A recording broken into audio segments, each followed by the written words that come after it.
Hey guys! So I wanted to chat with you guys today about something that's I feel is getting a little bit missed within the self-discovery realm. So we've read so much about connecting in with our true self, our divine self, our higher self, which is so important. It's a major part of connecting and finding who you are, and along your spiritual path, and all of that, and just, who you are. But I think something that gets missed a little bit is connecting in with your wild self. So, which your wild self is your natural state of being. It's you as a human. So, when we are born into the natural ecosystem. Even if you're born in a hospital, everything, we're still on Earth. We're still part of the ecosystem. So, wild self is connecting back into ourself in our wild state of being. And this doesn't mean you have to go, like live in the jungle or strip bare or throw away your razor or whatever. This is just about connecting into the wild, natural essence of yourself. And I think I've read recently about how humans are the furthest away from nature than they ever have been. People are living literally in little boxes in high rises, and some people don't have windows. Like there's no natural light. We sit in front of the TV all the time. People have less connection to their food. All that kind of natural state of being just sort of put aside. And I think that's a lot of where our disconnection from nature and our wild self causes so much distress within our own body. Our natural human body, our nervous system was designed within a natural setting. Our ancestors were part of a more natural environment. And this is the 21st century, so of course, like I said, you don't have to throw away your razor, you don't have to go sit in a little forest, you don't have to be Reese Witherspoon and hike across mountains. But what you can do is do little tips and little tricks to connect back into your wild self, and even just acknowledging that you do have your wild self, your wild essence, part of the natural state of the earth. And when you have your wild self, and when you are truly aligned with your wild self, and then truly aligned with your true higher self, then that's when you have this beautiful balance, and that's when things flow. You're in the natural flow of the universe and the natural flow of the earth. And so you're flowing with love and light and ease and grace. And so, yeah, that's a really important, obviously, that's when illness isn't going to come up as much because you're flowing and working within seasons. You're eating foods that nourish yourself, all that kind of stuff. Which is the essence, I guess, of being connected with your wild self. So little things like, that's why I always go on about going and grounding yourself and just being in nature.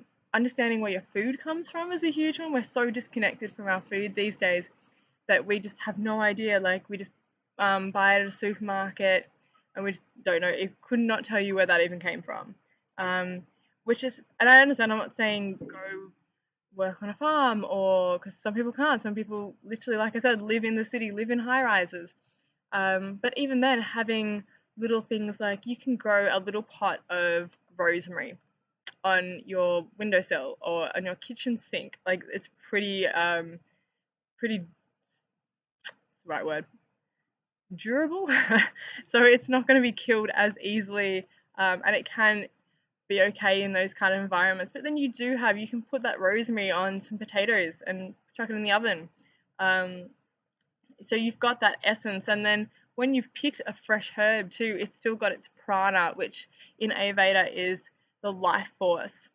So you've still got that natural energy of that plant, and it's coming into you, and so you've got sort of that extra life. Whereas things like frozen foods or processed foods, they don't really have prana, they don't have a life energy to them, and so you're not putting a life energy into you. And so things like that, just eating really seasonal fresh fruit and veg has the world of difference of connecting in you with your wild self. Ooh, comes the wind.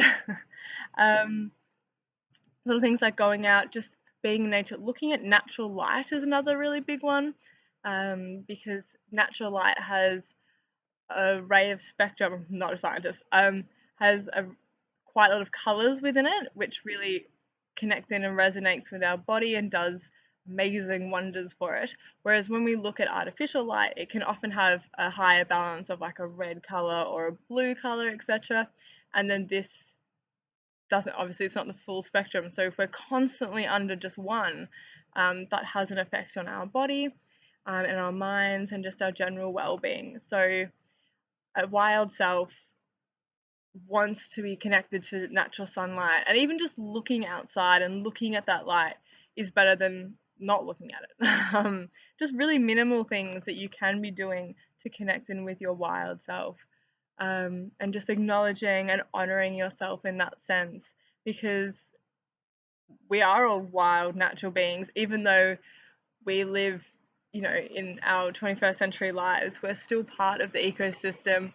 So we still get affected by seasons, we still get affected um, by things that happen within the world. I mean, the earth is our home, it's our natural place that we are born, and so we're still part of it, even though we live in suburbs with there's less people don't have gardens. I'm obviously out in nature right now, but some people don't, and that's just the way of the 21st century.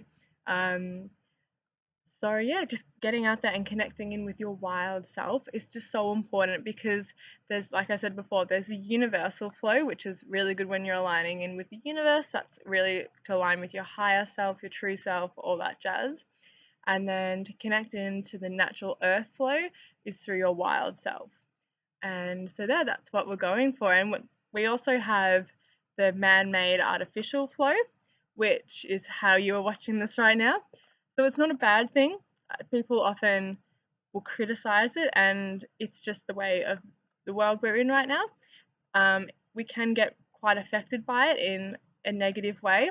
But when you're connected and you're aligned with your higher self and your wild self, you're in such a state of natural flow that you can be in a man made artificial flow and be fine. You don't get affected in that same sense, because you're still nourishing and looking after yourself through the natural flow, that being in the artificial flow is fine. So, because you don't get as affected. Um, yeah, so just going, and that's a few little tips to connect in with your wild self. And yeah, so just get out, get in nature, just honor the natural state of being within yourself. Yeah, all right. Have a great day, guys.